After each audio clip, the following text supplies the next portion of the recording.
નમસ્તે વિદ્યાર્થી મિત્રો, ન્યૂ વિજન સ્કૂલ યુટ્યુબ ચેનલમાં આપનું સ્વાગત છે। આજે આપણે ધોરણ 7માં વિષય સામાજિક વિજ્ઞાન પાઠ 13 સંસાધનનું જતન અને સંરક્ષણ પાઠમાં આપણે આજે અભ્યાસ કરીશું। સંસાધન એટલે શું? પૃથ્વી પરથી મળતા અને માનવીને ઉપયોગમાં આવતા પદાર્થને સંસાધન કહે છે। હવા, પાણી, જમીન, વનસ્પતિ, ખનિજોના સ્વરૂપમાં આપણને મળેલી કુદરતી બક્ષિસ એટલે કે કુદરતી સંસાધન। સંસાધનના રાષ્ટ્રીય અર્થતંત્રની કરોડરજ્જુ છે, જે લોકોની શક્તિ અને સમૃદ્ધિના આધારસ્તંભો છે। સંસાધનોની કેટલીક ચોક્કસ વિશિષ્ટતાઓ અને ઉપયોગિતા છે। સામાન્ય રીતે સંસાધનો મર્યાદિત માત્રામાં ઉપલબ્ધ છે। હવે આપણે જોઈએ સંસાધનોના પ્રકારો। સંસાધનોના મુખ્ય બે પ્રકાર છે, એક છે માનવ સર્જિત સંસાધન અને બીજું છે કુદરતી સંસાધન। તો કુદરતી સંસાધનોમાં બે પ્રકાર છે, એક છે જૈવિક સંસાધન અને બીજું છે અજૈવિક સંસાધન। ભૂમિ, હવા, જળ, જમીન જેવા સંસાધનો અજૈવિક છે, જ્યારે જંગલો અને પ્રાણીઓ એ જૈવિક સંસાધનો છે। મનુષ્ય સર્જેલા ઔદ્યોગિક એકમો, સ્મારકો, ચિત્રકલા અને સામાજિક સંસ્થાઓ વગેરે માનવ સર્જિત સંસાધન એટલે કે મનુષ્ય પોતાની બુદ્ધિ, શક્તિ અને આવડત દ્વારા જે કાંઈ પણ બનાવેલું છે તે બધાને માનવ સર્જિત સંસાધનો કહેવામાં આવે છે। હવે જોઈએ આપણે સંસાધનોનું રક્ષણ કઈ રીતના કરવું। કુદરતી સંસાધનો મર્યાદિત છે, જ્યારે માનવીની જરૂરિયાતો અમર્યાદિત છે। છેલ્લા કેટલાક વર્ષોથી તકનીકી ક્ષેત્રે થયેલા અસાધારણ વિકાસ અને વસ્તી વિસ્ફોટથી સંસાધનોનો ઉપયોગ ખૂબ વધી ગયો છે। એટલે કે કેટલાક વર્ષોથી આ ટેકનોલોજીનો વિકાસ થયો અને માનવ વસ્તીનો જે વધારો થયો છે તેને લીધે શું થાય છે કે કુદરતી સંસાધનોનો ખૂબ જ વધુ પ્રમાણમાં ઉપયોગ થાય છે। જો આ પરિસ્થિતિનો આપણે ગંભીરતાથી વિચાર નહીં કરીએ તો તેની માઠી અસર આપણે ભોગવવી પડશે। કઈ રીતના? તો કે ખનિજી સંસાધનો છે, પેટ્રોલ, ડીઝલ, કેરોસીન કે જે મર્યાદિત છે, એક સમય એવો આવશે કે જ્યારે તે વસ્તુ ખૂટી જશે। તો આપણે તેનો અત્યારે ઉપયોગ કરીએ છીએ, તો આવનારી જે પેઢી છે તેને પણ આપવી આ બધા સંસાધનો તે આપણા સૌની નૈતિક ફરજ છે।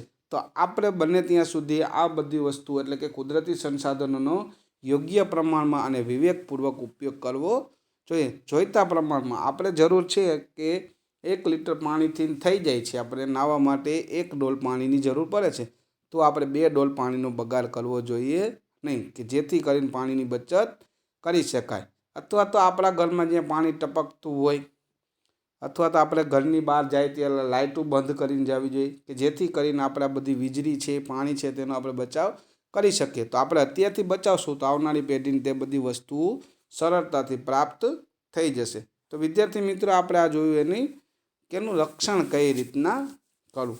કેટલાક સંસાધનો એવા છે કે અખૂટ છે, કે જેમ કે સૂર્યપ્રકાશ અને જંગલો કે જે અખૂટ છે, જેને નવીનીકરણ સંસાધનો કહેવામાં આવે છે।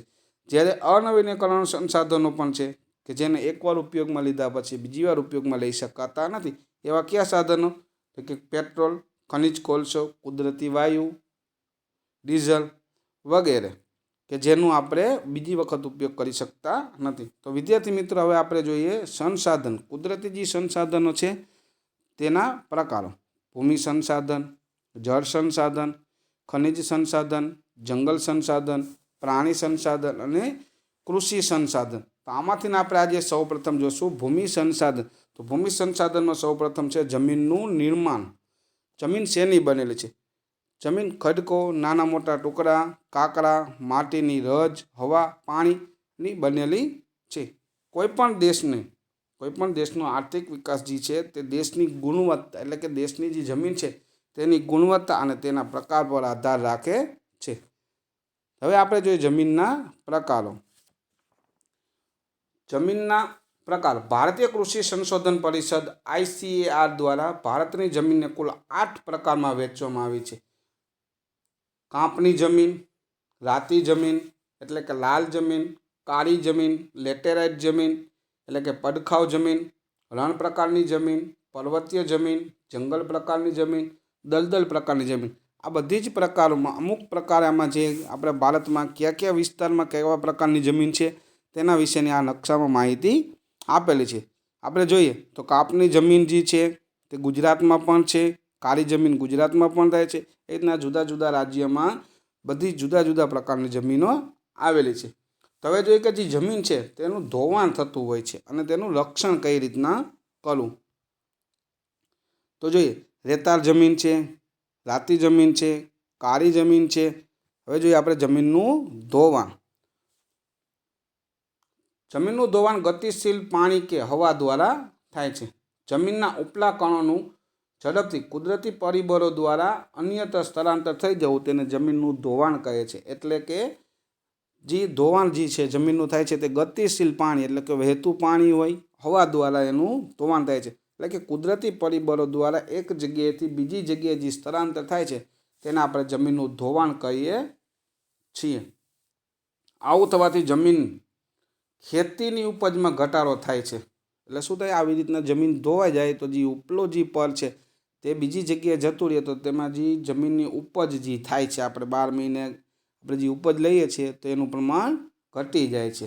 તો હવે જોઈએ જમીનનું ધોવાણ અટકાવવા માટેનું જો ચિત્રમાં આપણે જોઈ શકીએ છીએ કે કેવા કેવા જમીનનું ધોવાણ થઈ જાય, આવા ખાડા પડી જાય, આવી નહેરો થઈ જાય. હવે જોઈએ આપણે જમીનનું ધોવાણ અટકાવવાના કેટલાક ઉપાયો. પડતર જમીનોમાં વૃક્ષોનું વાવેતર કરવું જોઈએ. જ્યાં ઢોળાવવાળી જમીન છે ત્યાં પગથિયા પદ્ધતિથી ખેતી કરવી જોઈએ. આડબંધ બાંધવા જોઈએ. જમીન પર ચણા પ્રવૃત્તિઓને નિયંત્રણમાં લેવી જોઈએ. એટલે કે જમીનનું ધોવાણ અટકાવવા માટે આપણે શું કરી શકીએ તો કે જે પડતર જમીન એટલે કે આપણે ખરાબા જે કહીએ છીએ તે જમીન, ઢોળાવવાળી જમીન હોય તો ત્યાં પગથિયા પદ્ધતિથી ખેતી કરવી જોઈએ. આડા બંધ બાંધવા જોઈએ કે જેથી કરી વહેતું પાણી જે છે તે કંટ્રોલમાં આવી શકે અને ધીમે ધીમે પાણી જતું રહે તો જમીનનું ધોવાણ થતું નથી. વિદ્યાર્થી મિત્રો, હવે આપણે જોઈએ ભૂમિ સંરક્ષણ. ભૂમિ સંરક્ષણ એટલે કે જમીનનું ધોવાણ રોકીને જમીનની ગુણવત્તા જાળવી રાખવી.